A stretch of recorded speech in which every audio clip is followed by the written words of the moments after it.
All right, settling in on this Canada Day. Nick Kypreos, Justin Bourne, Sammy McKee, Derek Brandeo, and Jake the Snake Schultz. July 1st, NHL signing season. We're live on Sportsnet 590 The Fan, Sportsnet 360, and Sportsnet Plus. This hour of Real Kyper and Bourne brought to you by Bet365. Sit back, relax for the next couple hours.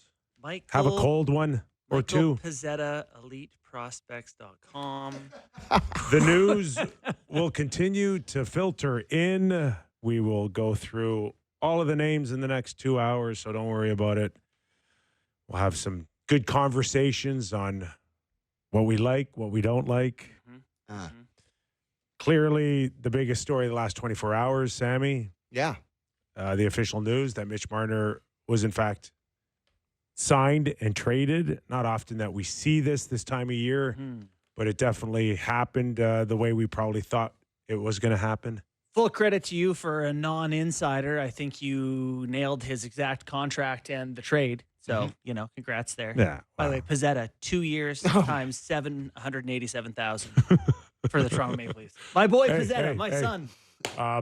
In the city of Toronto, with the cost of living, he'll owe money at the end of That's a tough this one. contract. That's a tough one, but he'll be okay. It is really, really tough He's not going to have to city. pay for any meals. Tanner Janot in Boston, 5 years. $3.4 million, according to Free. What is what is going on? Like, he's been bounced around like crazy. He's been valued beyond belief, either in He got traded for an entire draft class from Tampa. a draft class, Yes. and even this contract. Like, I like him and I get what he brings. Yeah.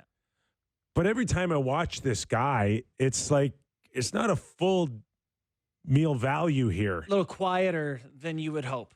I get he can beat people up. I get he's scary He when he can fights. beat people up. He can score 20 goals. He can do things. But he not enough for anybody to want to keep him for very long. No, I had said that I would like the player for the Leafs, but now that they have discount Tanner Janot. Dollar store Janot and Pizzetta. Yeah. Oh, that's wonderful. Okay. The Mitch Marner Right. era in Toronto is officially over. And now, tell me something. Is this something that we're going to see over the next week, the next summer, or the next year, that people will continually discuss this to the point where we have to crown him a hero or a villain, or is this just going to die down? I think everyone is justified in getting it out of their systems right now. Like this. That's a good way of putting it. Right. I mean, this is, God, it's led to a real head here, and we finally got movement. We know he went to Vegas. I think there's been a lot written. Luke Fox wrote an excellent piece on him on sportsnet.ca, which I highly recommend you check out. I know The Athletic did a couple. Down Goes Brown. Sean McIndoe did a piece where he argued with himself about Marner being both a hero and a villain. So yes, that's all happening right now. I do think that this is all going to soften with time for Marner and the perception of his time here in Toronto.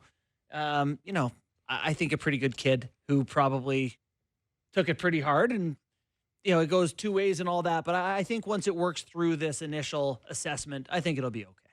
I mean, Vince Carter has his number hanging in the rafters at Scotiabank Arena, Sammy. so anything's possible. Yeah. But I do think for the first couple of years of this, it'll be pretty bad, I would imagine. I think, you're right. I don't know. I don't know who actually goes to games versus like the online That's perception. a good point. Because I think, any social media for any fan base of any team, it's not going to be pretty for a lot of this stuff. And I think the disconnect between who actually attends games versus who is sending, Instagram DMs and commenting, it's a very different group of people. So I'm sure there'll be a light smattering of boos when he returns to Scotiabank Arena. It might be stronger than that. I don't know. Maybe I'm way off on this, but I really don't think, like, half those people are just, they're at getting red. They're getting red wine. Like, I think it's a very different. Maybe from the upper deck, the booze will be coming down. But I can't help but sit here and say that it's a pretty bad day for the Leafs and for Mitch Marner in terms of just legacies on both sides. Yeah. It's tough. So No winners. No winners. I think the direct correlation between boos or cheers is directly related to where the success of the team is at that point. Great point. Right? Yeah, like if the team's struggling. First of all, is Vegas coming in October, or are they coming in March?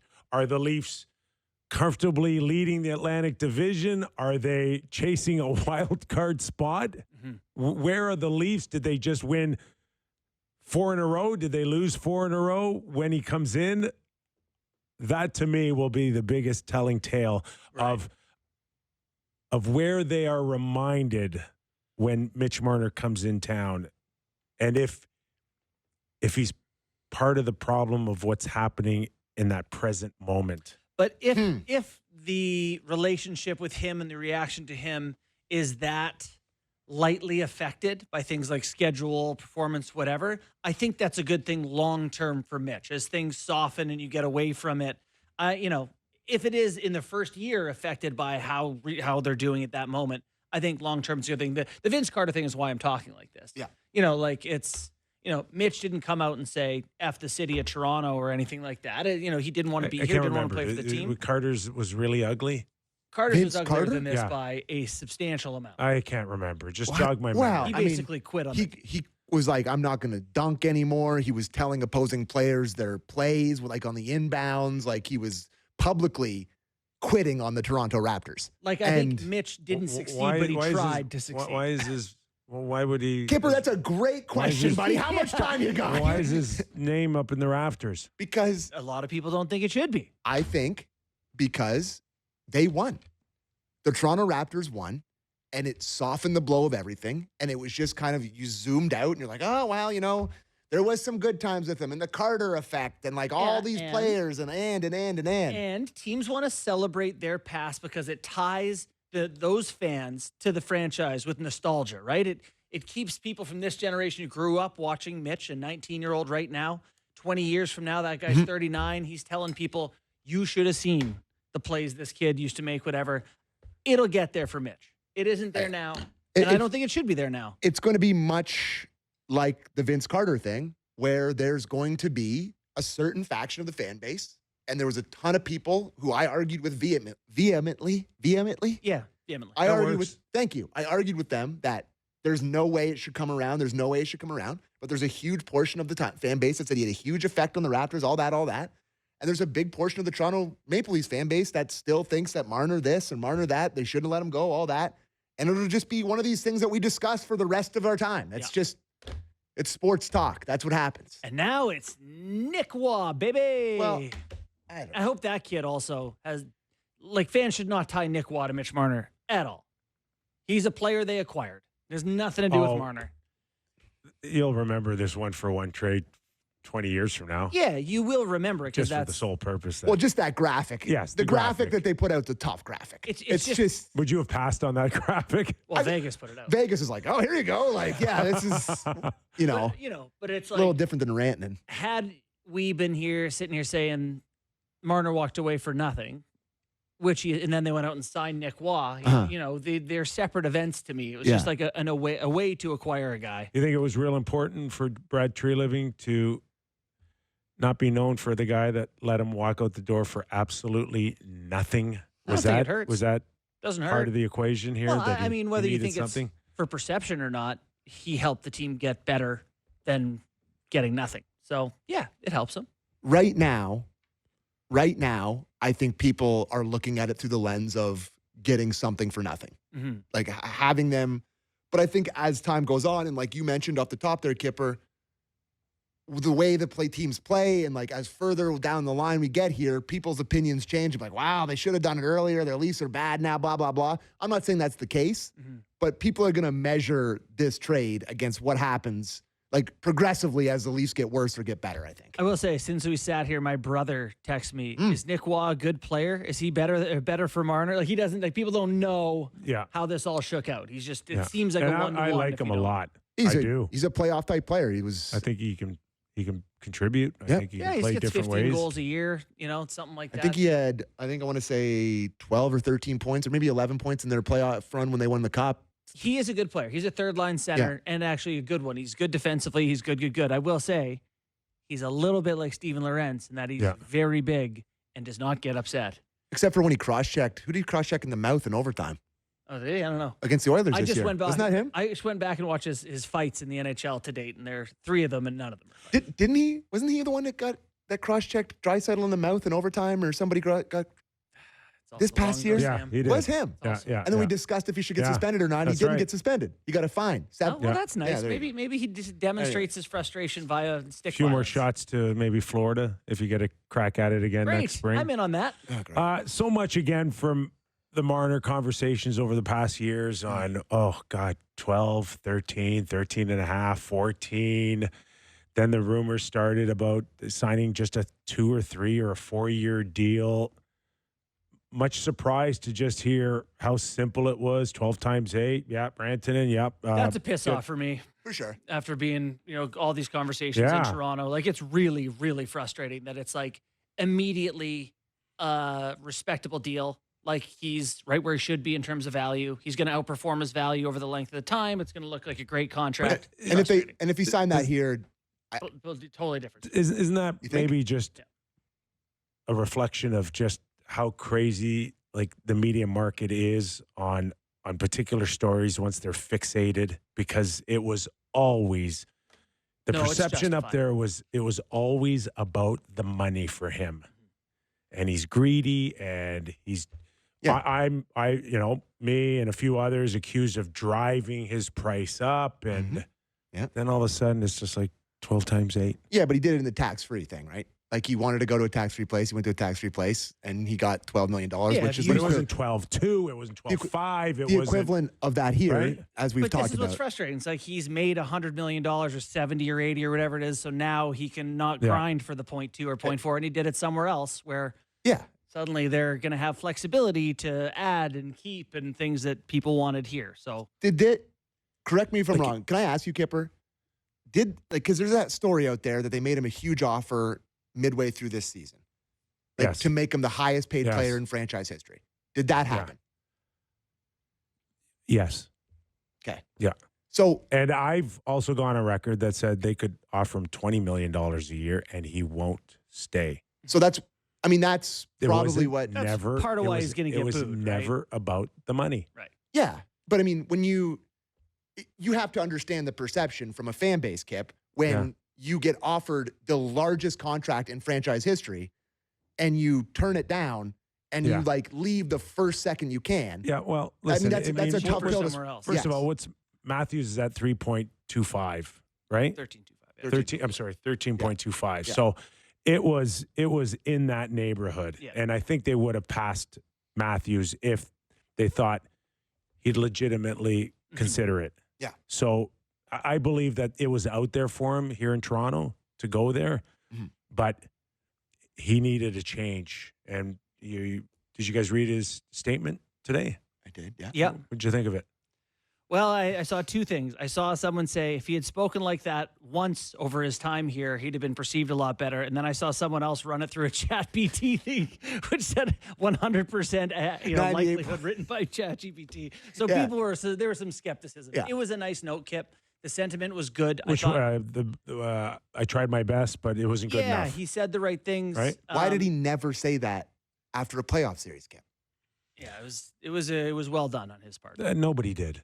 I know. Yeah, I don't know. Maybe But I mean, Tanev did. Yeah, those are all legitimate questions. Yeah, for sure. But it just seemed like the whole era wasn't built that way. Well, I think you've alluded to this, Kyper, and you as well, Borny, that it just was not the right mix of guys. And the lack of accountability, these guys kind of fed off each other. But I think the way that Marner, maybe just the way he spoke to the media and just some of the stuff he said and the way he said it just rubbed people the wrong way straight up. And I don't know if it's fair. I don't know if that's true. Yeah, he did at times struggle articulating the way he felt, and no bigger example of that than we're treated like gods here, and how people could take it right away, and which he was 100% right about. Right? Yeah. Which people took the wrong way when in fact that's not what he was insinuating. But I have trouble with like how it felt like it was viewed as like succession, and these guys were like vying for the top spot, and it was acrimonious between the Marner camp to the Matthews camp about, almost this race to be the guy. And I will say, seeing new Tavares deal, a nice deal you like, Marner gets a fresh start. Like, it feels nice that they can almost turn the page. I don't know if it's good. They're going to be worse. I think until they show me they add someone top 6, I think they're probably worse. Yeah. But it does feel like it was time. So is this the new standard now with guys needing to come in and prove that you could leave money on the table? Like Boston was the whole thing. When it's all said and done, like Tavares was clearly in a position where he's just going to take whatever they gave him. He's not moving. Mm-hmm. Okay. Nice to me is a real good sign that he left a little bit, not a ton for me, because he was right up there in that 8.25, and then no more on a 6-year deal. If you want to go 8 years, I could see him asking for 9 or 10, and even 9 or 10 would have bothered some people on 8 years. Yep. Right. So good on him. But moving forward, is this the way it's going to have to be here? Well, I think it really got crazy with this stuff when the cap was flat. And it was all about, there's this set pie for 5 years, and we're all cutting pieces up and who gets what. And if we all take a little less pie, we can be better around it. I think as the cap goes like this, and right now, I think something like 25, 26 teams were within spending a couple $1 million at the salary cap the last couple of years. That's not going to be the case. So there will be more money for the best guys to take more money, I think, in the future. And I think there'll be less pressure on guys to take less. Now, Florida's a different animal because they're jammed up against it. They got a ton of great guys. They're trying to be a dynasty.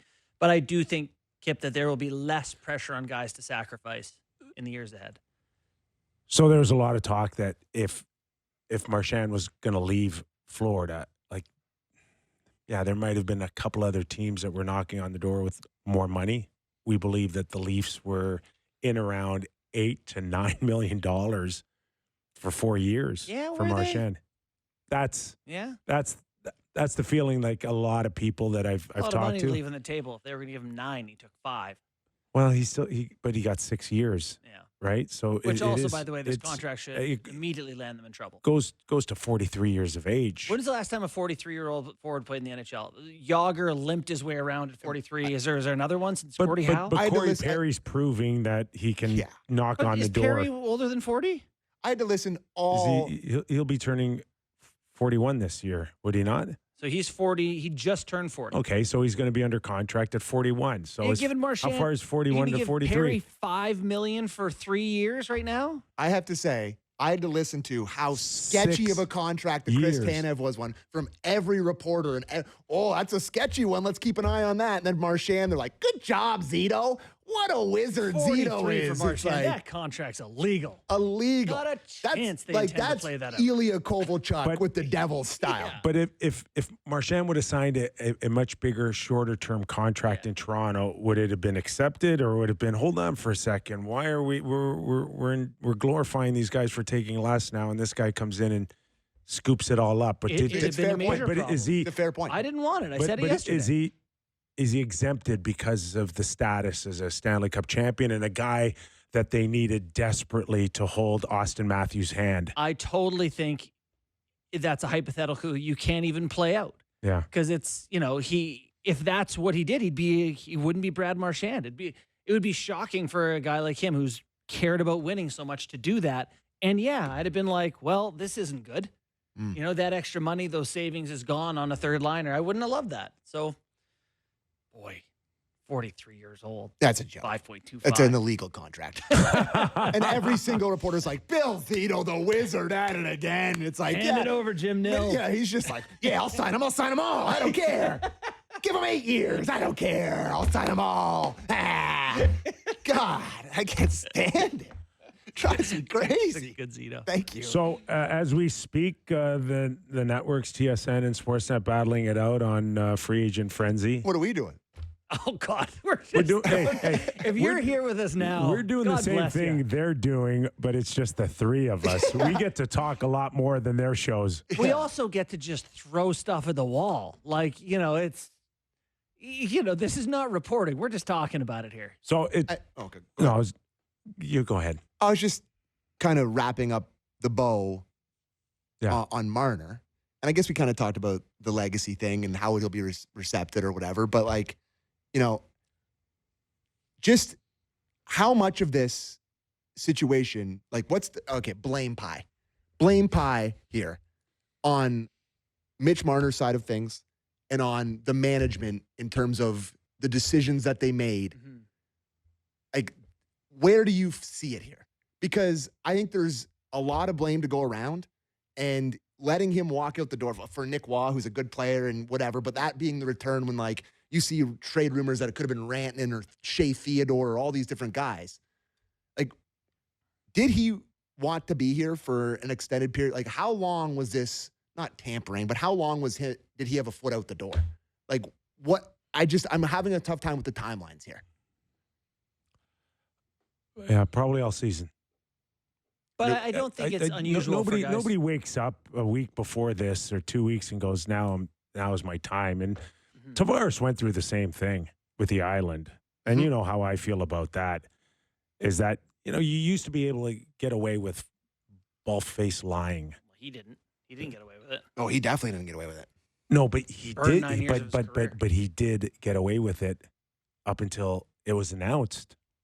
Right? Yeah, because people. Oh no, people thought he was no. Stay. Everybody thought he was going to stay. Yeah. He insinuated that he wanted to stay, and he's not the only one. In the past, a lot of free agents just did whatever they did to buy time.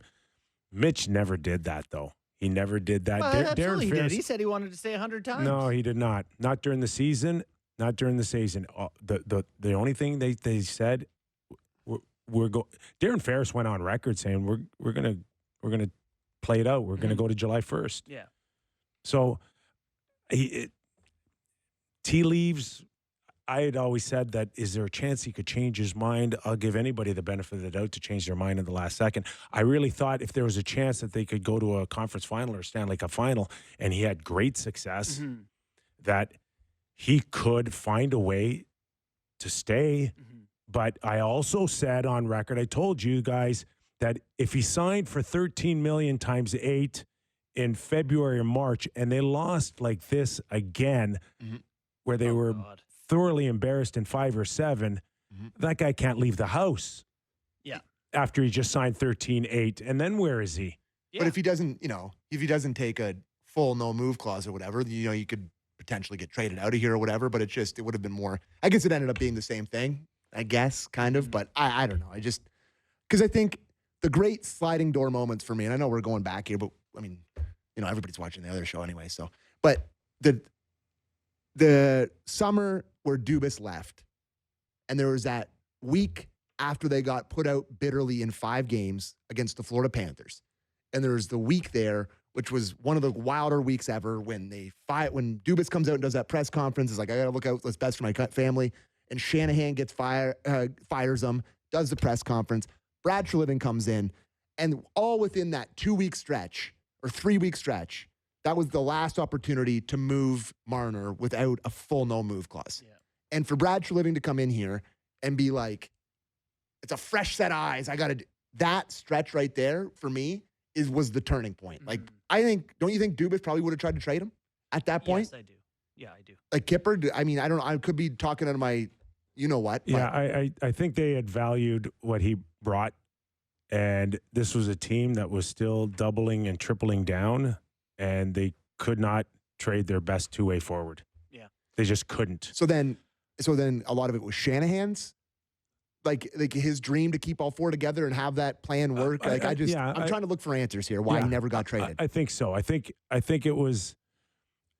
Brendan was in so deep on the belief of these 4 guys and needing to fail multiple times, and we all heard the stories, how many times it took Ovechkin, how many times it took Stevie Y, and these guys are just going through the process, and I'm all in on these guys. Okay. And I think if you're Brad Treliving, you come in was. and you have a Mitch Marner, you don't want to suddenly not have a Mitch Marner. I think the fresh set of eyes actually hurt them as opposed to helping them. Yes. I think the one thing that probably hurt the process as well into Brad Treliving's tenure here was when they had lost, I guess, two years ago, and he was first eligible to be re-signed. And on the last renewals of Austin and Nylander, it was, we have to sign them, and we're going to do everything we can, and they're a big part. And it was just the message was clear that they weren't going anywhere as far as I'm concerned, and we're going to do everything we can. It's a top priority. And then when Mitch first came up for a contract renewal, it was like, I can't remember the exact term, but it was like everything's on the table. Everything's on the table, and it was not. We need to get this guy signed. It was like, I'm not making any promises at all, and it was probably with the fact that Mitch disappointed him, and he disappointed a lot of people, and maybe we got to find a way to get him out. I don't know why. Maybe he was scared to say Mitch is a big part of it, and then have the whole hockey Leaf world go, "Are you nuts? Break him up." And we did it too. I did it. That year I said it's over for the core four. Trade Mitch. Remember. But this exact thing is like what my complaint about the Marner era has been. This perception that like, oh, they're not talking as nice about me as those guys. Or you know, Jonas had the quote from Paul Marner in his article today about how, no one talks about Mitch for captain, and it makes our family really upset. Or there's the Schedule B bonuses that weren't played, but Matthews got his. This like holy tiny resentment thing that really so what I think is for Mitch Marner, this is awesome. This is the best thing for him because he's an ecosystem here, Kip. So go ahead. He's an ecosystem. We had his skating coach on the first year that we were here. We all know the people that are around him and in his ear a lot. I think it's going to be great for him. Good contract, good team. Yeah. Take your wife, take your baby, start a life where hopefully it's a little quieter and he can, have that joy. I think Mitch is going to have big years in the next few years. I'm not just saying that. I really do. But and this market ultimately won't care because they'll be focused on the Leafs as they should be. So that's great for Mitch. It's great for Vegas that he goes on and lives happily ever after. Everyone I just mentioned. But where does that leave the Leafs now?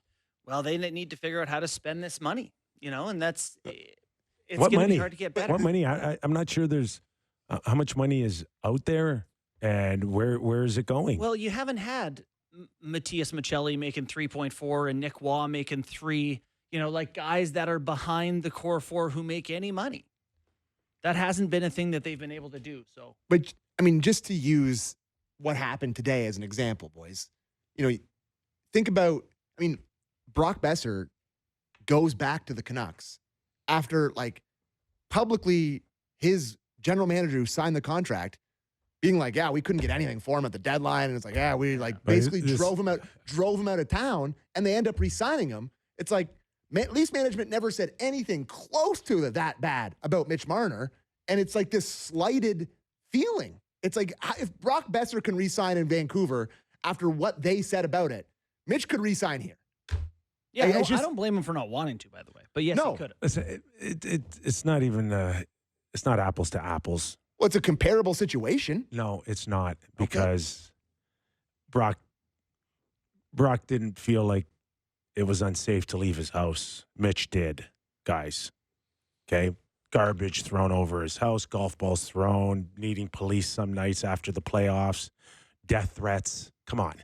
It's like, no good. No good. He had to leave. He just had to leave. And it's not just about, I guess, I don't know. I wish he had said that a year earlier. Right? Yeah. If he had to leave. So, yeah. I mean, the fans weren't mean to him the summer before? Good chance they were. Yeah. It was uncomfortable for him. And it was just, he just had enough. Mm-hmm. Just had enough. He just needs a fresh change. And it's best for everyone. Like I said, I think it's good. Yeah. Okay, so Leafs now. Yes. How do they get where there's no there's no free agent to sign right now for $7 or $8 million to replace him now. Yep. So where are the Leafs? Like Maccelli, okay. I hear good things about his playmaking. Some people are calling him Dollarama Marner. He's, the thought is he's competitive. I don't know where it stood with Utah. I'm like, what happened there? What happened there? They say they had a lot of other guys that were similar, and he was just one of the many small guys that they had that found himself on the outside looking in. But he wasn't scratched for 3 games or 13 games. He was scratched for like 30 games. Yeah, Jordan Schmaltz, a former teammate of his, had a whole tweet about him and basically said it was like fell out of favor with the coaching staff, lost his confidence, suffered a mild injury that was kind of nagging. Like, one of those years where everything just goes to hell in a handbasket. I hope he's the guy he's been in the past. The one thing I do worry about is will he get that opportunity? Because the year he had 60 points in the league, or in another year he had 50, presumably he's playing first-line power play on a terrible team. Right. So is he going to get those looks here? Maybe he will. Good stats, bad team guy. Could be, but also there's opportunity here where they haven't had left wingers. Like Bobby McMahon didn't grab a top 6 spot for me in the last half of the year. I would be telling you that if you're heading into September or early October and your plan is Matias Maccelli top 6, I'm terrified of what the outcome of the Toronto Maple Leafs season is. For sure. I'm looking at Mason Marchment was out there. Mm-hmm. They make roughly the same amount of money.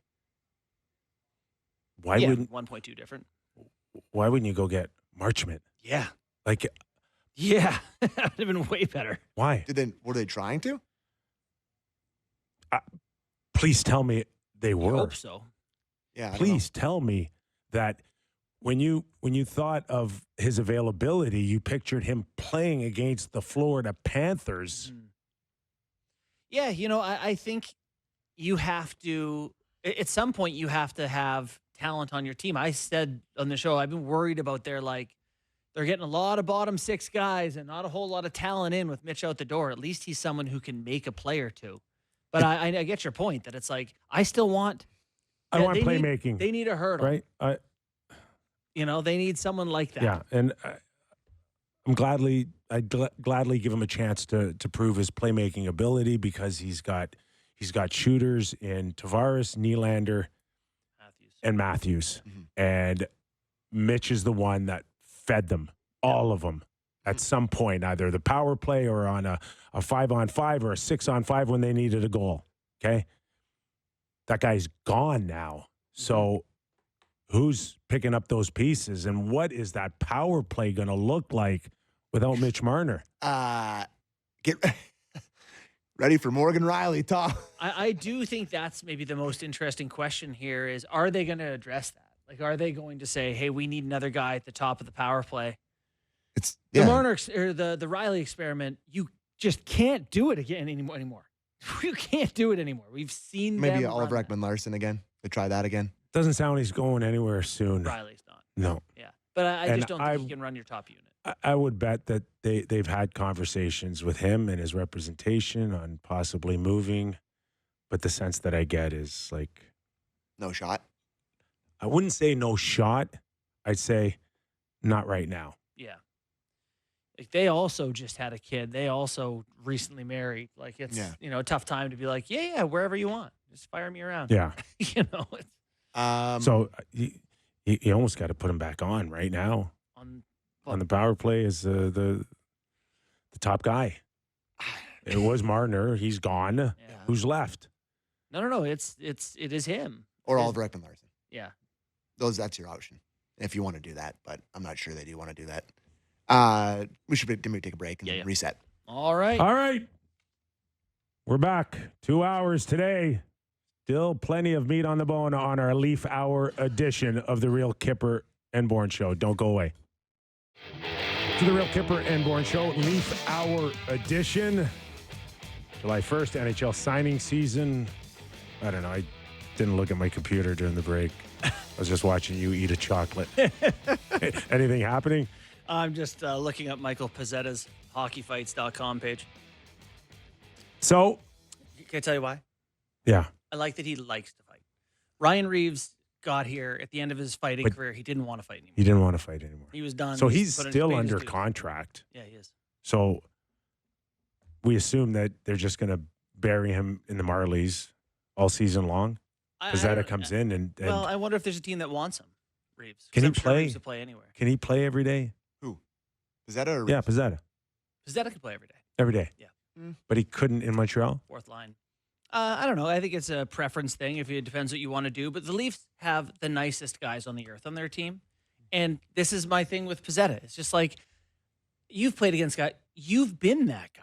Yeah. Where you're just like, God, they have that one idiot who just stopped making eye contact with him. No, sorry. I didn't mean to call you an idiot.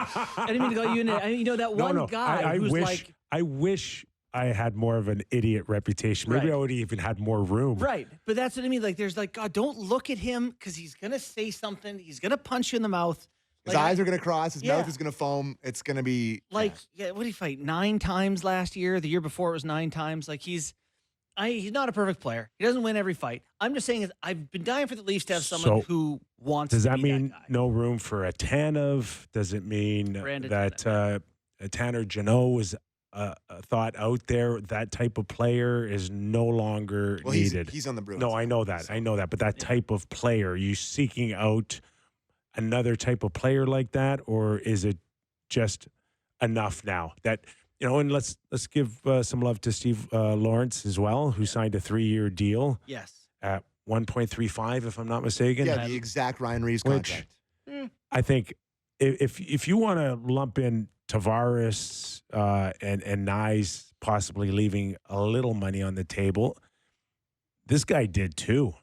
Lorentz did. Yeah, well, I said yesterday that he'd be 4.5 or something. Why wouldn't you, if you didn't, why wouldn't you cross over the threshold of July 1st just to see what's out there? And there were multiple teams interested in him. He did enough last year to say that he's worthy of a 3-year deal, but I think he could have pushed 1.5, 1.75, but he didn't because he wanted to be a Maple Leaf. Yeah, and I love a lot of what he can be. I actually was frustrated last year that he didn't get any opportunity up the lineup, right? There was no day. They did once. Did they once? Where? He played with Matias Maccelli one game. For what? For a game? Yeah, or like. Yeah. Period. Yeah. I thought he's a guy who could probably handle a little bit more. I like his ability. And, big, great forechecker. He can get pucks for guys. So, yeah. Pizzetta, you can bury it if you have to, but you Lawton don't have to. And Camp. No, Camp's gone. Yarncroc? Gone. Well, they're going to try to get rid of them. This is the Office Space scene. What about Nahir? He's gone. Gone. So that's 2/3 of the fourth line, isn't it? Yeah. I think the fourth line. They got a lot of guys who look good for the fourth line. Has a chance to be fun. So the one is perplexing to me is my guy, Pontus Holmberg. Oh, yeah. Hey, let's talk about this. Unrestricted free agent. Mm-hmm. How did they not qualify him? To me, this is Did Chief and Treliving not talk? So weird. But they didn't even play Campbell playoffs for this guy. He's 6'3", 6'2", or 6'3". I don't know. He's 220 pounds. 220 he's pounds. He gets in people's way, and you can't qualify this guy. He plays 60 games. He's got 160. You've developed him. You've brought him up. You've made room for him. He played 70 games last year. Check to see if another team's already signed him. I would grab this guy. He's all right. He's all right. No. It's not that he's okay. It's not, but he's okay enough, Sammy, where he has value. Yeah. Don't give him away for free. If right now you saw Holmberg got 1-by-1 for the Leafs, you'd be like, yeah, that checks out. Yeah, that's a better. No, but it's not. He's got better numbers than 1-1. Oh, you think so? Oh, yeah. Yeah. I think I wouldn't be surprised to see a team offer him today or tomorrow or, I don't know, July, end of July, like 175. Really? He's got 160 games under his belt. He's played. He's got some value. Yeah. I mean, he's a good penalty killer. And if you listen to Matthews, I know, Sam. I know. If you listen to Matthews and Marner, they loved him. Well, they think he's more talented than the opportunity. He is the single worst player around the net. If you ask me, he's playing with a broom ball stick. Yeah. If you ask me, who's not going to get qualified, he'd be at the bottom of my list. Yeah. Right? Nick Robertson is going to get qualified. Yeah. The only confusing part for me is the matchup of what the management thinks of him versus what the coach thought of him. Is this like take the toy away? Because the coach had him in the top 6 multiple different times. He played on the second line. The coach and Brad Treliving are the two hockey guys making a lot of key decisions right now. But that's it. There seems to be a disconnect on Holmberg, the way they used him versus the one thing I wonder is if you don't qualify him, maybe I don't know what his QO would be for. Can they offer him less? Are they trying to do something longer? Is there some other reason offer? Just saying, we don't want no him? qualifying offer takes him to unrestricted free agency right away. And last year he just earned 800 last year, so his qualifying would be at 800, right? So and they just said, we don't want to do that. We don't want him, which is crazy. I think it's to qualify him would put him in a position also to go to salary arb. That's the trick. Oh, and they're worried that maybe it's salary arb. That they get stuck with. I bet they still sign this. $1.7 million, $2 million. Like Nick Robertson, look at his numbers. He could get qualified, or he can go to salary arb now, and possibly look at $1.75 to $2 million. You know why you're right about Holmberg in particular is when you make your case for a guy, you say, here's how much they use my client. They used him for 13 minutes per game this season, which is more than blah, blah, blah, blah, blah. In playoffs, here's where they played him. Here's the minutes he got. This is the amount of minutes he's played with Austin Matthews. Yeah. Yeah, they obviously value So why not qualify him and then trade him? Why not just there's a window where you can go over the cap in the summer. Yeah. And then flip him for you're telling me you can't get a third or a fourth round pick for this guy? Mm-hmm. I mean, I don't know. You don't think so, eh? No, yeah. I mean, I think there was multiple times where I was like, oh my God, top 6 again.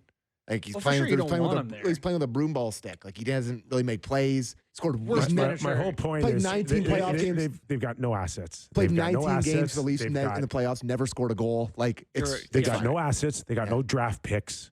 Right? You just gave up a third that could turn into a second for a guy that you're hoping can look like a guy that can score you 50 points. Yeah. And it still might be a great bet. Mm-hmm. But anyways, the cupboards are empty here. Yeah. You mentioned Robertson. Is that an asset for them? Are they going to trade him away for a pick? Well, first of all, can you picture a top 9 with the Toronto Maple Leafs with Robertson and Maccelli in the same lineup? No. I can. I don't like it. Well, yeah. Okay. Then the answer is you can't. Yeah, okay, you're right. Okay? Yeah. You can't. So there's a guy that has value. Yeah. How many times did you say he's going to be a 25 goal scorer? By the way, he ended up with 15 goals in 69 games. I was wrong. He didn't get there. I still think it happens. I think there's 15. What is that, a 19-goal pace? I think there's 15 teams out there that he could score 20 goals next year. Absolutely. I mean, like I said, if he played 82 games this year, his pace is about 18, 19 goals. Give him a full chance next year. I know he falls down a lot and he gets bumped around a little bit. He got way better at getting pucks back this year. But tell me another guy in the Leafs last year that had a better release than him, not named Austin Matthews. Yeah, there isn't one. There isn't one, and it's and boy, does he like to release it. He loves. Holy smokes! That's all he wants to do. Goal scorers do. Well, yeah, I mean, like he could mix in a pass. It would actually. It's like a pitcher. It's like that's great about your fastball. Yeah. What if you threw one off-speed pitch? Got a slider in there. What if we keep them on their heels a bit? Nicolas Roy is speaking to the media as we speak. Mm-hmm. He's doing a little Zoom chat. Apparently, was a Leaf fan for the first 11, 12 years of his life. He said. Mm-hmm. And then he was a huge fan of Matt Sundin. Matt Sundin leaves for Vancouver, and then he switches to the Habs. So, I don't know how I feel about that. Why are you not just cheering for the Habs from the start? Well, now it's like a guy cheering for the Florida Panthers in Toronto. Like, why are you just cheering for the Leafs? Like, they're the local team. You know, it gives me a little bit, maybe a bad trade. You're weird. No, it's not weird. There's nothing more attention-seeking to me than being from a city and being like, I'm an Avalanche fan. I'm a Panthers fan. It's like, oh, yeah, so you and all your buddies can root. The whole point is... This could not have less to do with Nick Waugh, the hockey player. Well, sure, but it tells me a little bit about him. Okay, all right. Anyways. Sounds like things, I don't know. Anyway, I was going to take it away from the Leafs, but we're still wrapping up our Leafs hour here. Yeah. I don't even know if this is Leafs hour, but it is now. Wow. Feels like it. One more for me is that if you were going to try to still have a different look beyond Mitch Marner not being in training camp, where would you go? Like, what would you do? What would you be trying to do here? I want to get Hurdle out of Vegas. How do you get Hurdle or any other legit They can have Cowan. number 2? You'd give up Cowan? Absolutely. Yeah. Is that crazy talk? Am I out of my mind? Yeah. What do you think Cowan's going to be? Is he going to play in the league next year? Yeah, he is. Is he going to, a contributor? You think he's going to be on the Leafs next year? I do, yeah. Ooh, that's encouraging. I do. Okay. I'd be surprised. Yep. Maybe. Yeah, maybe you're right. I do. And I think he's going to have That changes things. I think he's going to have to my struggle previous for 10, 15, 20 games to reassess it. Yeah. But I think as long as he comes in with a good attitude and really legitimately thinks he can earn a spot, I think he's gonna be in the mix. Okay. Yep. That's interesting. Like for me, looking at a talent deficit that I talked about with his team, he obviously is a talented guy. I know he's a worker. Yeah. It's tough when you're that size to be strong enough to win pucks and to get where you need to get. He showed signs of being okay last year, and he's that much stronger. Yeah, but there's signs where you can see what he possesses. Listen, there's going to be hiccups along the way, like any other rookie. That's fine. But I do believe that they've got a roster spot for him of one of 14. Interesting. Unbelievable playoff run. Yes. Yeah. 39 points in 17 games. You can't flipping Cowan for Hurdle right now or a package for that guy. Man, you really run the risk of bearing this organization for the next 10 years. Yep.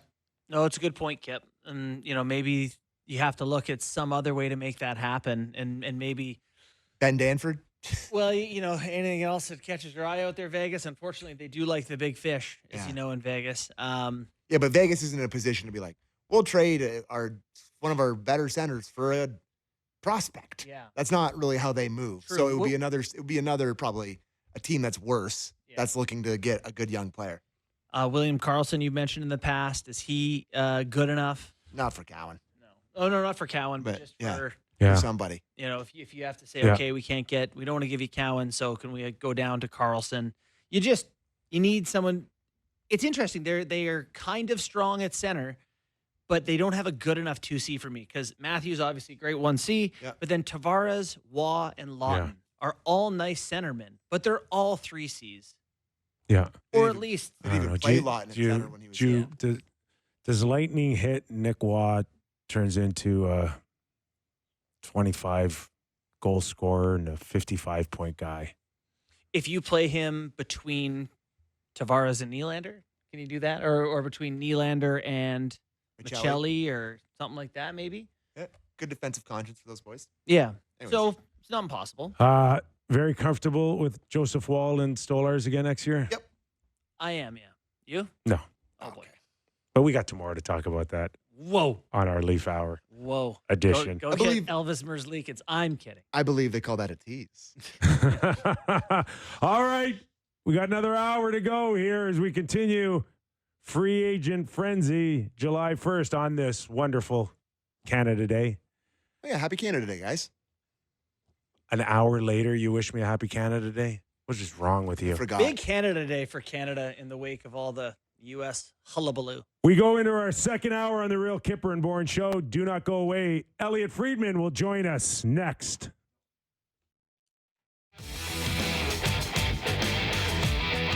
Welcome back into the studio, the Real Kyper and Bourne Show.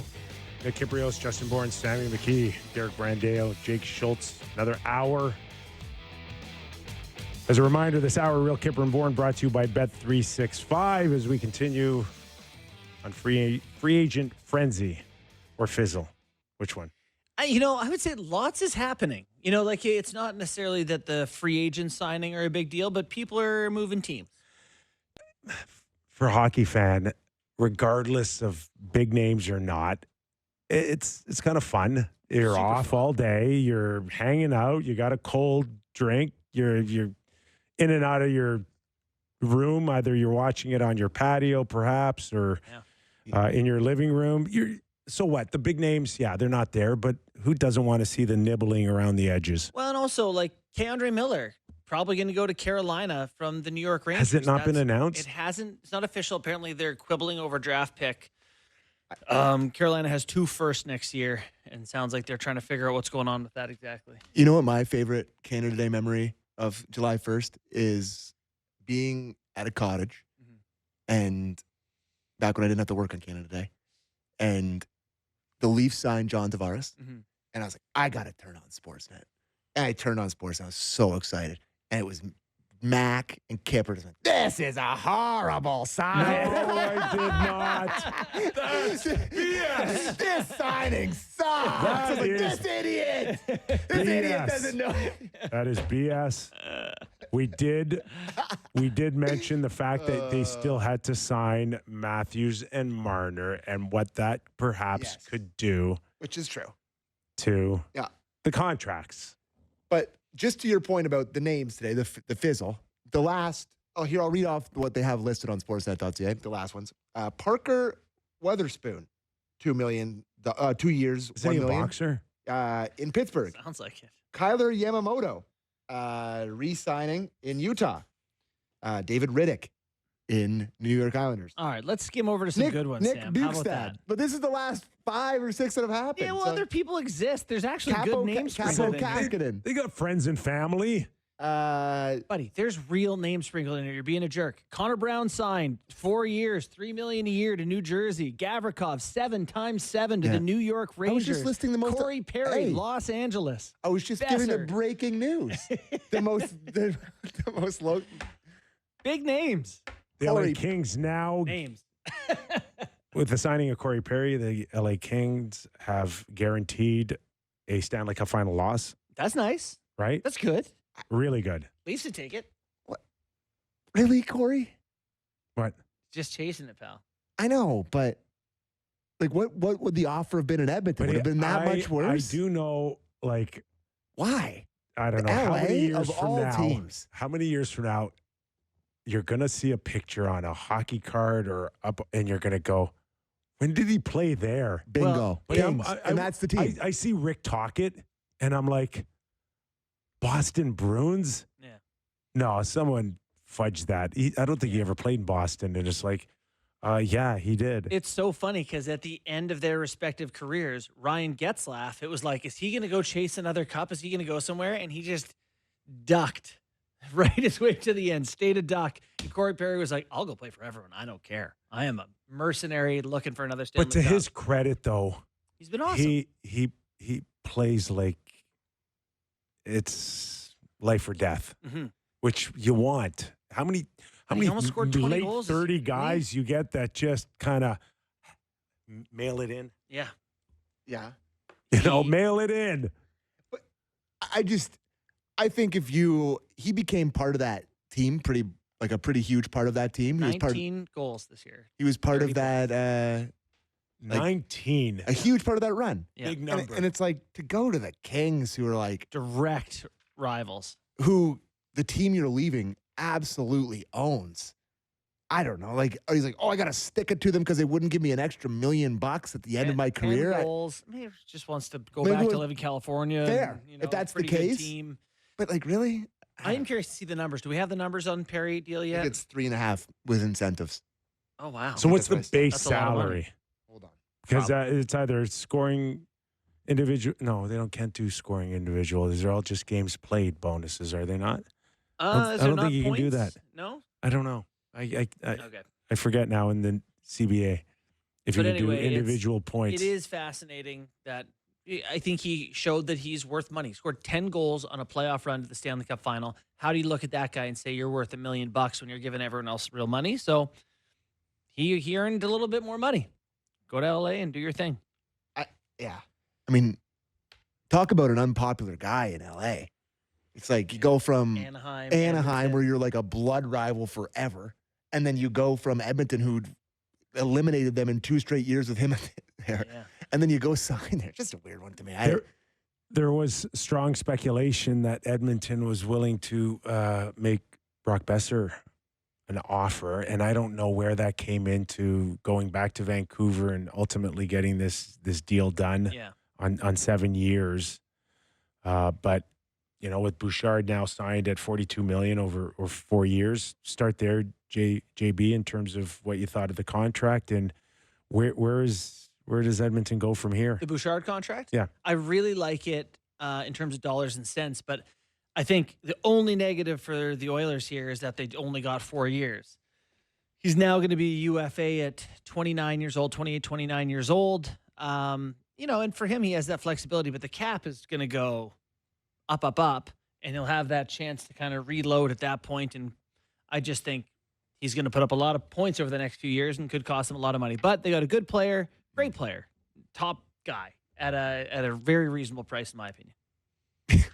It's just Ekblad just screwed all these guys, where they all look like greedy pigs. It's like, but it's like Ekblad. No, Ekblad is like the outlier. He's a man on an island. Evan right Bouchard now. makes how much more than him? It's like Provorov makes $2.5 million. Gavrikov makes over almost $1 million more than. It's like. Do you remember hearing that after Marner signed his contract, that Ranton and some of those other guys took the Marner contract to their guys and said, "This is what he's getting." I'm like him. They're like, "That's an outlier. That's ridiculous." That's what the Ekblad one is. It's like the other way. It's like, that's not relevant here. Okay, doesn't matter. That's fair. But no, I mean, Bouchard's a huge part of what they did. Connor McDavid, at his extremely contentious exit interview, straight up was like, we better get him signed, kind of thing. So, like, I think if you're Bowman and Jeff Jackson, it's like, yeah, you probably should do what that guy says if we want to keep him around. So it's just a no-brainer. His numbers are off the charts. Yeah. And there's just no way you're going to get around that this is the premier scoring defenseman in the National Hockey League. In terms of what he means offensively to Edmonton is no different than Quinn Hughes or Makar right now. And you know what? He's a better defensive player in playoffs. He patches up some of the holes. He's shown he can play in the big games. He was better. Yeah, I'm not saying he's Larry Robinson. He could continue to get a little better. Yeah, that's there for him for sure. He's still a young guy. I got no problem with that contract. Yeah, was his stat like the highest jump in NHL history from regular season to playoff production? Yes.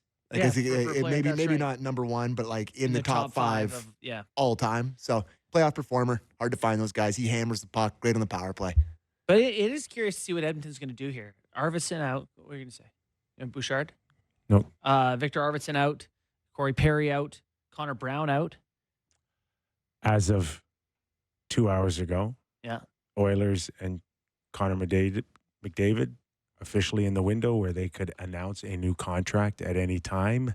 And all we hear is crickets. We did hear Elliotte basically saying it's not happening right away. And no. Not ready to sign. No. I owe our good mutual friend Vic and Platian $10 or $50. You said he'd like. I bet that he would sign the second he could, and it looks when like. Did you do that? After a few pops at the Argos game, quite frankly. How long ago? Like 3 weeks before the press conference.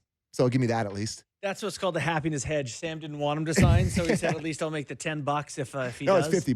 $50. Yeah, it's $50. That's many more dollars than 10. I said 5 10 times. at first. Yeah, I don't believe that you strategically come out and say what you say at your postseason ending press conference and then turn around and sign on the dotted line first chance you get. That was not going to happen. Draisaitl went last season to when? August? I don't know. Late August to sign his $14 million? Around there. It was late. It was close to training camp for sure. In 2 seconds here. I wonder how long he kind of strings this September out. 1st for Dry. Wow, there you go. September 1st. How long does he, and what does he need to see right now? Okay, Yeah. he meant that Bouchard's a no-brainer to him. Yeah. Right? Yeah. It's like, with the Leafs with Tavares and Nyes, like, they're already on the team. Yep. Okay? Yep. We're the same team with them still there. What are you doing to make me better now? Yep. And you're looking at their lineup, like Kane gone as well, right? So they have had a pretty significant exodus. You need better out of Trent Frederick.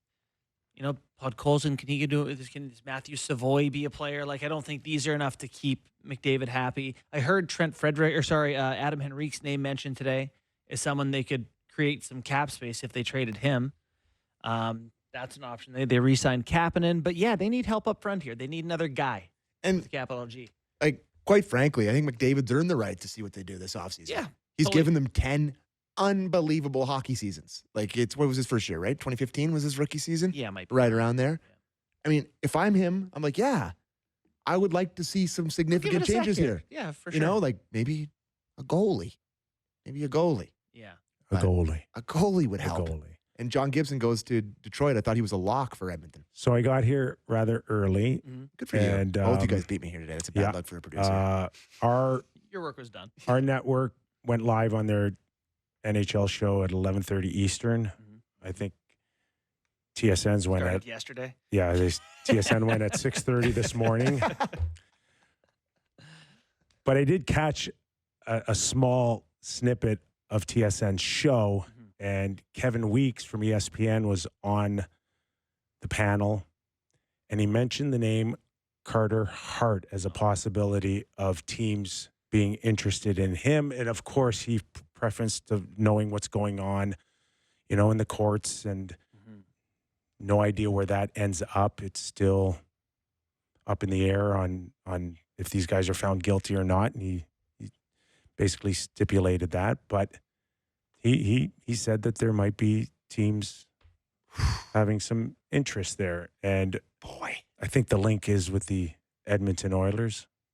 And, oh, my. Yeah, it's kind of interesting to see the rest of the panel's reaction. Is it similar to mine? Yeah. It was like talk about that. Yeah, exactly. It was like well, I think plane, trains, and automobiles. How about them Bears? How about them Bears? I think it's pretty.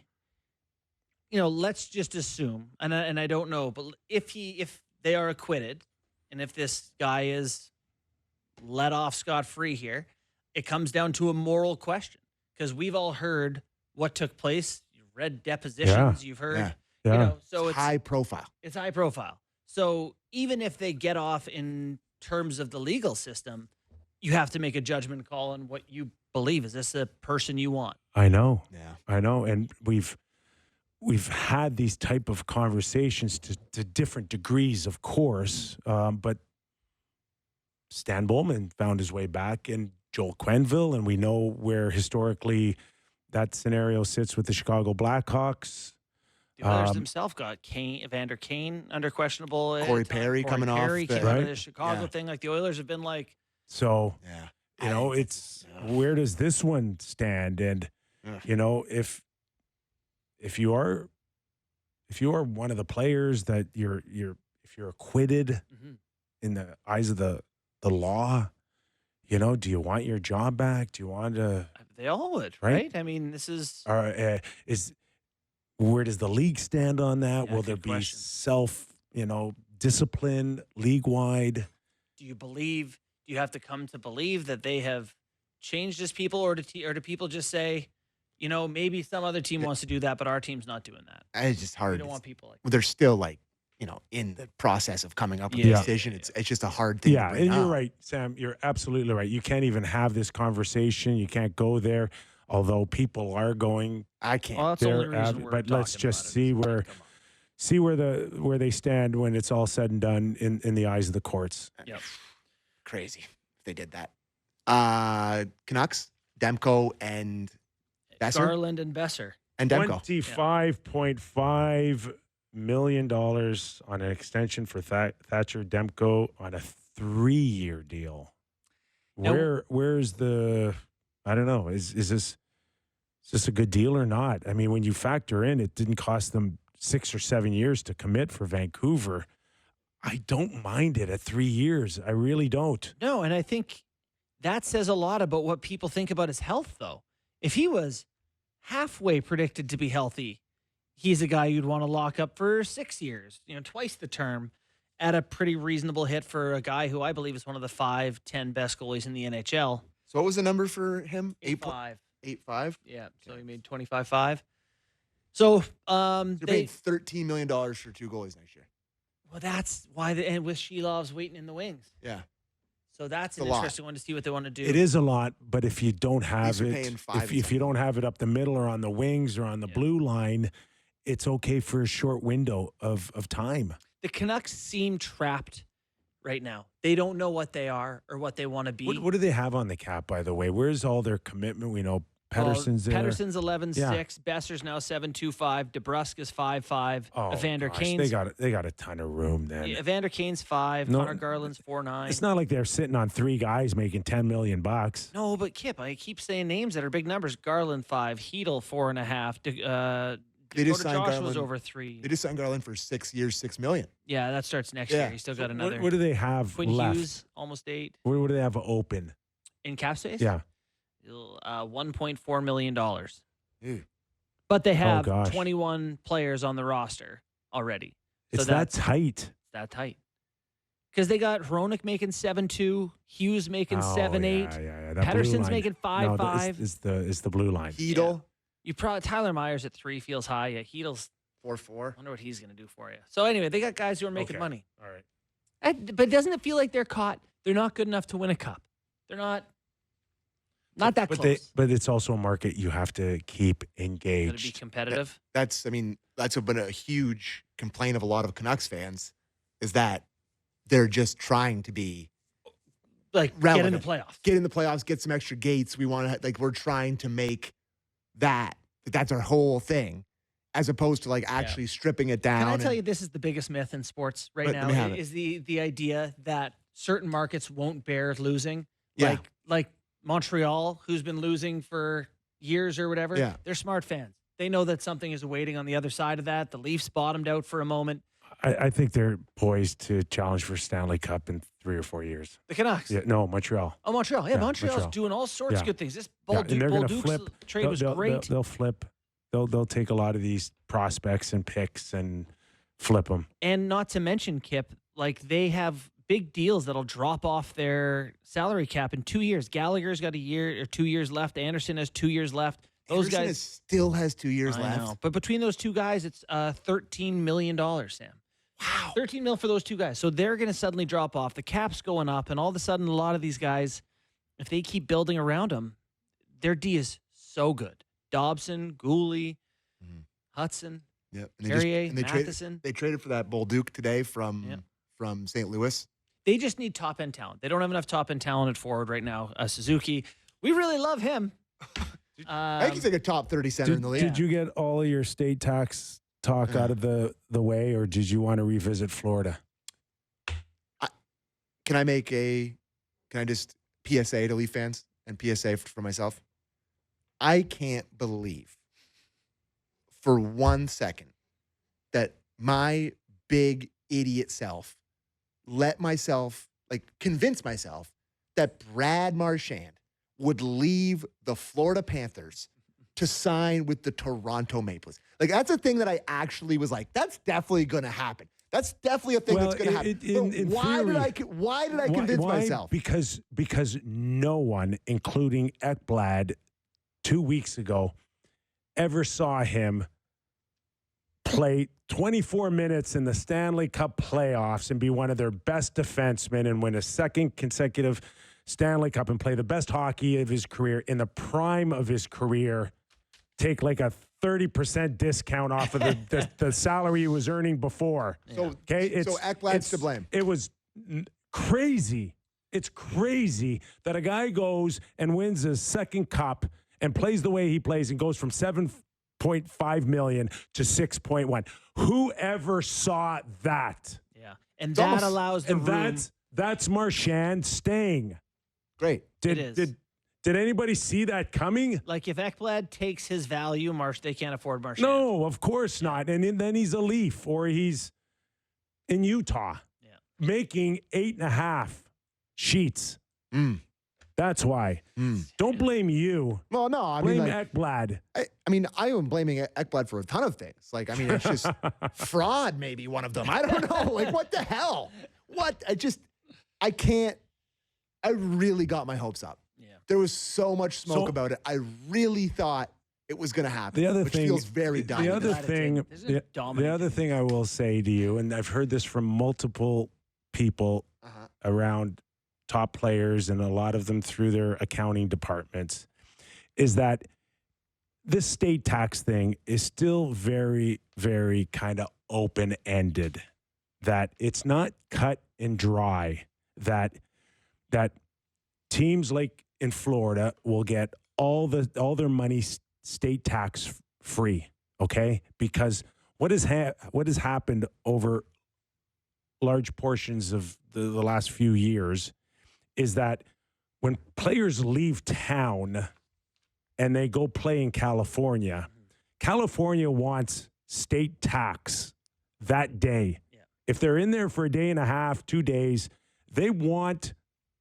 to tax you, and you pay taxes in California, and you pay state taxes. So ultimately, if this is going on, then you're not really saving 82 games of state tax money. You're really saving 42. I also had people reach out to me and be like, hey, by the way, have someone look into what property taxes are in Texas compared to what they are. You know, some of these no state tax, whatever, like, 3 times the rate of it. I'm saying it's not as clean as we are like. So I think some guys are taking haircuts in places that they're going to be like, what do I owe? In 5 or 10 years, these states could come back and tell the players, you owe us $80,000, you owe us $100,000, you owe us $500,000. Like, that's why the Tavares winning his tax thing helps Canada. He didn't win it. He didn't win it. He didn't lose it. He didn't lose it, and they just kicked it down the road. Oh, that's what they did. Oh, is that right? Yeah. So the other thing that is kind of still not decided or open-ended is this fake signing bonus, right? So all these players get the bulk of their salaries on signing bonus.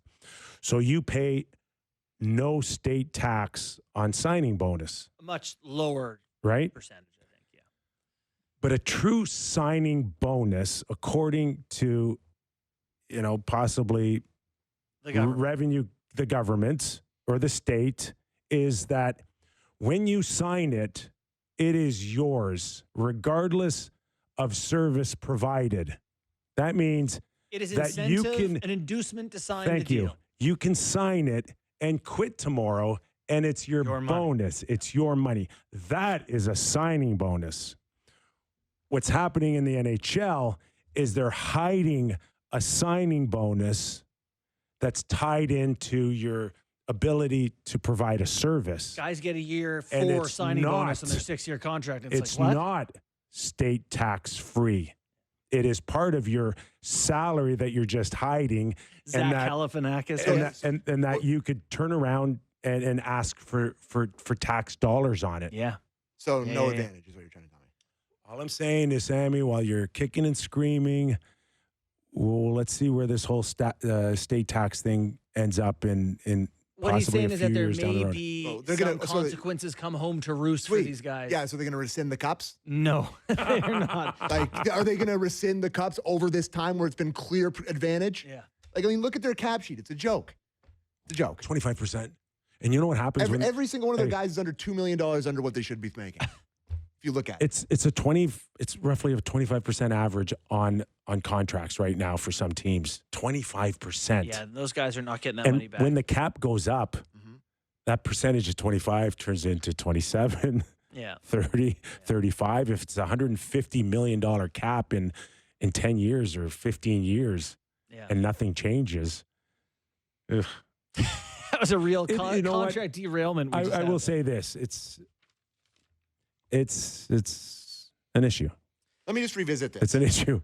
I would love some reporters to say something negative about the Brad Marchand contract, Because all I had to read about last year when Chris Tanev signed his contract, oh, the Leafs are, this is a sketchy one. Oh, Leafs this, Leafs that. Is he really going to play that out? Oh, is he really going to play? And it's like Brad Marchand signs to like until he's age 80. When that contract's done, he can go straight to the, right to the Florida, snowbird. Like he get right into there. Like it's really a greasy contract that should be investigated, but they won't because it's beloved. It's the beloved Florida Panthers. Barry, just sign them all, baby. Marchand, though, sign them all. I don't care. Outside of the money, okay, sign them all. The guy, I don't know. He could play 55 games this year. There's some road trips that he may not even go on. He's on a third line. He doesn't have to babysit anybody. If he came to Toronto and played on the first line, and every day he's reminded that you got to turn Austin Matthews into this machine, this leader, this, tiger. Yeah. It's like, but you don't want that heavy lifting. You're taking a golf cart to practice. He did the right thing. And no one cares. He did the right thing. And no one cares. Where do you want to go? We should take a break. We got to do game time. We got to take a break because Fried is coming in at 2:30. Boston signed Asamont. Boston signed Corrali. Really? Anyway, Interesting. Boston. Corrali's back in Boston. Yeah. It's game time presented by Bet365. Visit the app for latest odds and find out why it's ever ordinary at Bet365. Must be 18 plus. Ontario only. Please play responsibly. Monster victory for the Toronto Blue Jays last night. Comeback victory. Max Scherzer ends up going 5 innings. Apparently not too hurt. He left the game kind of hurt last night. Everybody was a little bit scared about it, but apparently he feels the same as he did after the last start. So he's going to make his next start. Really feels like it's a start-to-start basis here. Today, Canada Day game. One of my favorites of the year. I've actually never been, but I always love the big flag that they put out on the flag. It's just nice. Yeah. The Jays are big underdogs today. Plus 140. Kevin Gausman on the hill. Cy Young candidate Max Fried on the bump for the New York Yankees. The New York Yankees are minus 165. I'm just going to quickly look this up because Ernie Clement is an absolute lefty masher, and I think his numbers against lefties are out of this world. So give me a long shot. Ernie Clement home run over one home run. That is plus 900 on Bet365. A little bit of a long shot. Jays are in tough today, but I love Ernie Clement against the lefty. So there we go. And I'm hoping that, we have Fried coming in the next break. I'm hoping that my lovely coworkers here will maybe let me go a little bit early so I can make it for first pitch, but maybe not. We'll see. We'll pitch it. We'll have a conversation in the break. Anyways, that was game time presented by Bet365. Visit the app for latest odds and find out why it's ever ordinary. Bet365 must be 19 plus. Ontario only. Please play responsibly. Nothing pissed me off more than getting bag skated at the end of practice and then seeing a few guys leave early. Oh yeah. Yeah. So if we got to do down and backs, well, why doesn't Sammy make him run the stairs? Well, I got to go down and back. I got to go down and then back down there for the Jays game. I like to see the big flag on Canada Day. Never seen it before. He likes the big flag. Okay, let's take a quick break, and when we return, as Sammy mentioned, Elliotte Friedman, the man who helped solidify the Leafs getting Nick Waugh. What? You don't lead with that. Are you kidding me? They were shaking in their boots, Vegas. Okay. Elliotte Friedman, our very own insider, when we return to Real Kyper and Bourne. Got you on the Real Kyper and Bourne show. I just had the longest hold ever on our show. Just like stared this. at each other. Nope. I was looking at Nashville's cap sheet. You're just desperate to talk about Jeff Petrie to the Panthers. You just couldn't wait. Boy. The Preds. Where do they have room? Was that Florida? Yeah. Yeah, what did he signed for league minimum? A reclamation project there. Something's. Why? Petrie? Yeah. Why for him or why for them? Yeah, will he actually play? Probably. Yeah, he'll play. He'll turn into a star. He'll be amazing. A star. He'll absolutely be amazing. Oh, here we go. There look at the suit on this guy. I got to get out of the way. Yeah. Happy Canada Day. Our Sammy's heading to the ball game. Enjoy the match, Samuel. And we'll welcome in Elliotte Friedman, 32 Thoughts, Hockey Night in Canada. Mr. Everything here. Keeps looking at his phone. Will we make eye contact in the next 20 minutes? Or I don't know. I don't know how much they'll be. Like when you start breaking AHL news, that's when you've got a problem. You know, this reminds me of a story, Nick. A buddy of mine, one of my best friends, about 20 years ago, he quit smoking. Okay, so he needed something else to do, so he would not smoke as much. Break news? No, so he started gambling. And I remember one night we were going to play cards at his house, and he goes, Elliotte, who do you like tonight, the Rough Riders or the Stampeders? And I looked at him and I go, Dave, isn't this a CFL exhibition game? And he goes, yeah, but I got to get some action. I go, you need help. You need to start smoking. You should start smoking again. Smoking's way cheaper. That's right. That's right. Okay, so sum up today for you. Obviously, big names, a lot of things settled prior to July 1st. Yep. How did today compare to others? I don't know what the less crazy. Last year was what, 400 million spent July 1st, something like that. This year, less crazy. I don't remember the numbers. I never remember. I looked at my article from last year. I think it was $1 billion in signings. Oh, on the first day? Or July first couple 1st. days. Wow. Anyway, yeah. First couple. Yeah. Mm-hmm. So large tickets. So what did you make of today? What stands out for you? Well, the one thing, Nick, is that this whole thing about tampering. Like normally when you get to noon, there's like a dam breaks and like you're completely overwhelmed. Mm-hmm. Today it took close to an hour. I think everybody was like, okay, we don't want to be too obvious at this. The only one I got like in the first half hour was Christian Dvorak, I think, because it was a 1-year deal. It was really simple. Right. But I think people were really nervous. The sense I get out of the league is that this is really, really a touchy subject for sure. What you can prove, obviously, is up to you. Mm-hmm. At no time did I think Vegas or Toronto ever pursue or say a word to the league. Mm-hmm. I think when it comes right down to it, Elliotte, they just don't want to be embarrassed, right? Yes, they just don't like Cody Ceci 4 times 4.5 Kings. Ooh. Wow, that's a lot of money. That's a lot of stuff. Elliot just tweeted that, by the way, which I enjoyed. This is the slowest we've ever been on this show. This is good. This is good. No, So- that's good. Breaking news on our news. show. Well, Cody you Ceci. know what? I think that one of the things is I was reminded when John Tavares signed with the Leafs were investigated for tampering. And it wasn't even the Islanders who complained. It was the league who just did it on their own. And I remember Lou Lamoriello called the Maple Leafs to tell them I didn't ask for this. And when I wrote that the Islanders had the Leafs investigated, he called me like 10 minutes after the article appeared. And he said, I didn't ask for this. The league did. So I think you're right, Nick.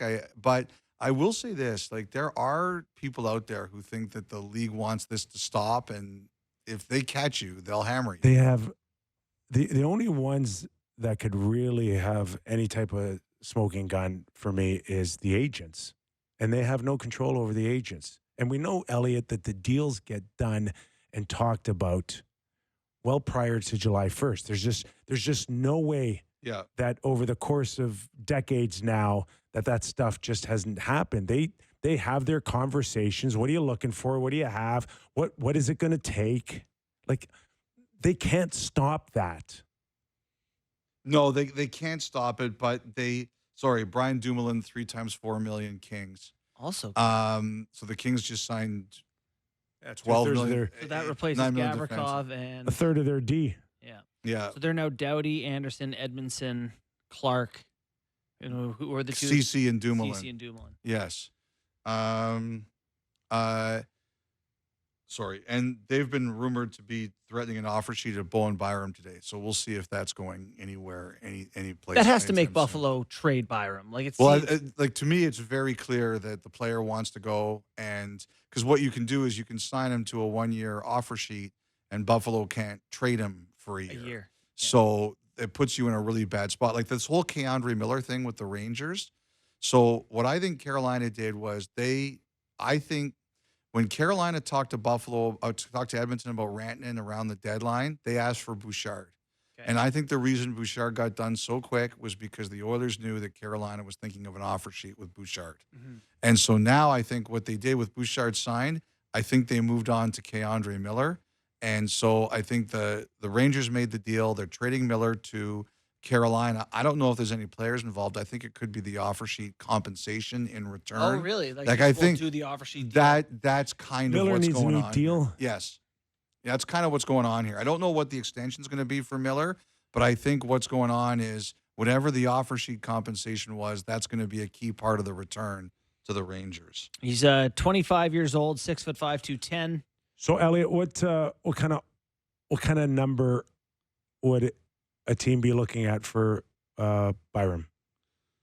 Well, he's going to be a UFA in a year. And 11, 12? I don't know if We're it talking would about be millions of dollars. I don't think it would. AAV, yeah. I don't know. 9, that- but you won't get him at 9. Well, look, like Provorov just got 8.5, right?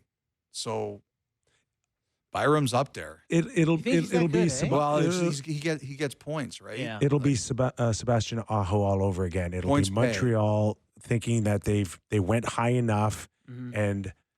the other way around, right? Where it was like I think what they would. match. I think what They're they gonna would match do is easily. Byram had 7 goals and Right? 38 points. Carolina So had no trouble matching Montreal's offer to Sebastian Aho. God, Byram played 22-42 Yeah. per game. Yeah. Did he really? Oh yeah.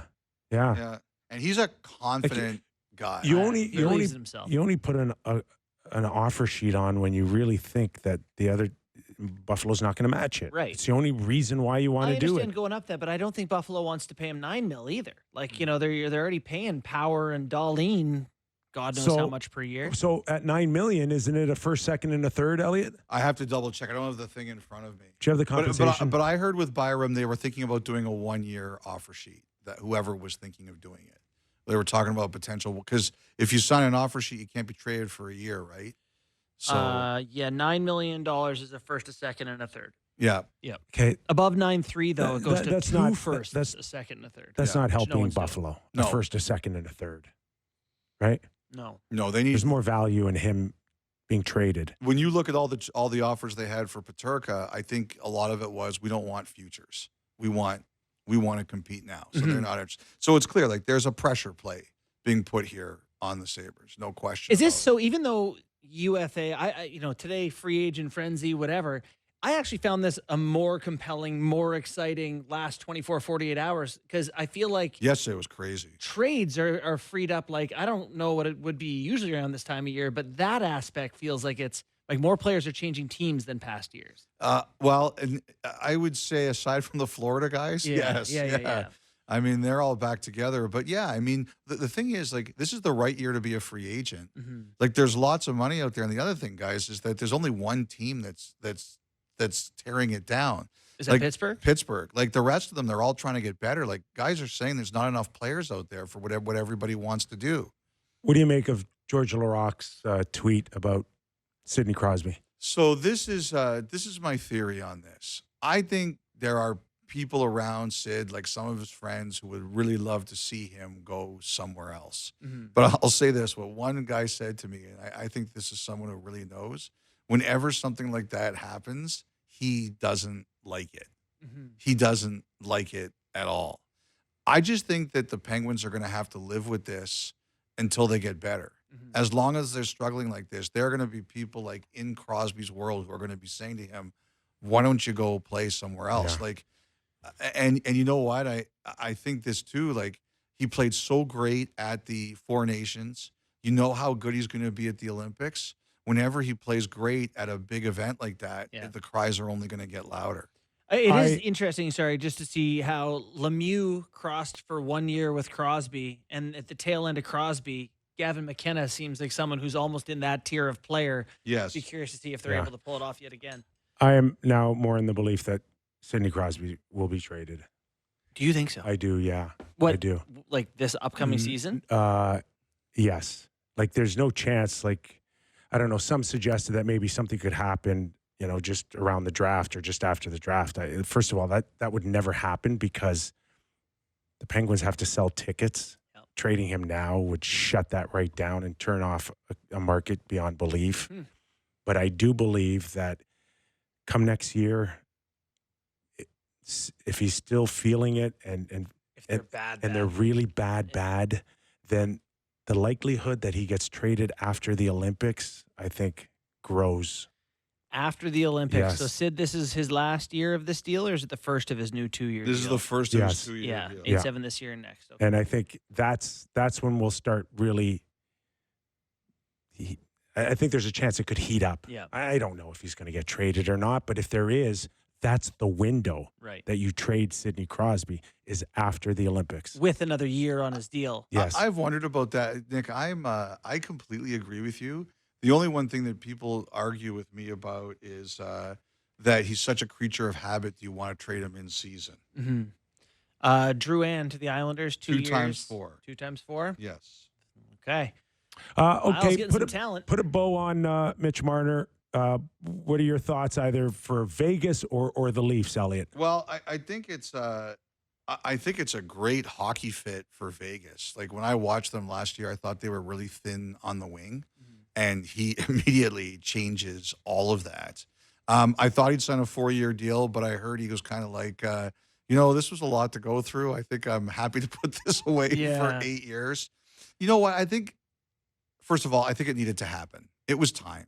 Nick, there's one thing you said this year we did a regional in Utah, 3 of us and Dave Amber, when the news got out that they'd asked him to go to Carolina, and he said no. And I just remember that you said the biggest problem here is if the Leafs season ends badly and Marner takes a lot of heat. That's the worst outcome that could happen. Mm-hmm. That's exactly what happened. Yeah, and then left them no choice. And then stuck with an 8-year deal moving forward.